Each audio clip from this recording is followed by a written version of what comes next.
Lilija Balgova-Treimane Otrā pasaules kara laikā vēl bērns, būdama kopā ar ģimeni devās bēgļu gaitās. Vispirms uz Vāciju, pēc tam uz Kanādu, izmācījās par medmāsu, bet viņas mūža darbs bija latviešu jostu aušanas tradīciju izpēte un saglabāšana. Kopjot latvisko garu tieši trimdā un tiekoties ar latviešiem, latviešu svētdienas skolās un audzinot savu meitiņu par latvieti, viņi sāka darināt tautas tērpus, jo šajā latviešu skolā izlaiduma tērps ir tautas tērps. Un tur viņi satikās ļoti daudziem daļamatniekiem, tajā skaitā ar Aleksandru Dzērvīti, kas bija viņas skolotāja tieši jostās un aušanā.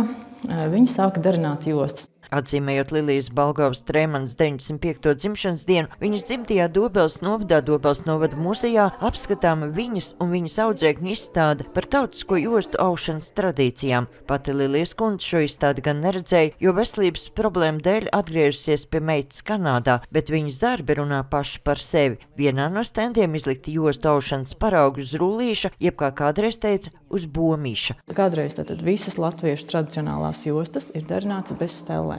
Tehnikas ir dažādas, ir audeņu tehnika, ir aulēs tehnika, ir celu tehnika, bet steles netika lietotas. Šīs sistēmas varēja viegli paņemt līdzi turpat ganos vai kaut kur citur kā palīgu darbu, un tā kādreiz tās jostas tika austas. Izstādē apskatāmas arī dekoratīvās segas, kuras līdzinās jostu virknējumam, jo Lilijas kundze pēc iespējas precīzāk centusies segā attēnot jostas un to dažādos ornamentus. Izstādes kuratori īpaši izceļ vienu segu, kas veltīta senvēstures jostām no arheoloģiskajos izrakumos iegūtiem materiāliem. Un jostas senvēsturē, tāpat kā mūsu tautas tērpā, ir sastopamas nevis tikai kā jostas, bet arī kā villaiņu apdares, bruņču apdares, un šeit dažādi elementi sašūt brīnišķīgā sienas dekorā.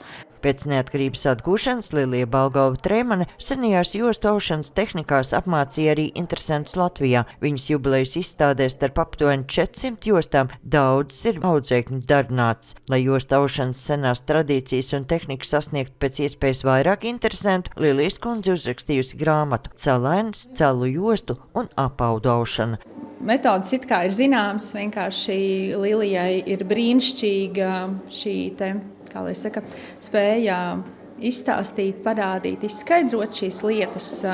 Viņas grāmata ir kā tāda abece, kur ļoti vienkāršā veidā un saprotamā, visiem saprotamā veidā tas ir parādīts. Un, es abrīnoju tieši šos cilvēkus, kas māk iemācīt, kas māk ieraudzīt, ko otrs nesaprot, vai kā labāk to izskaidrot, un viņa to spēja.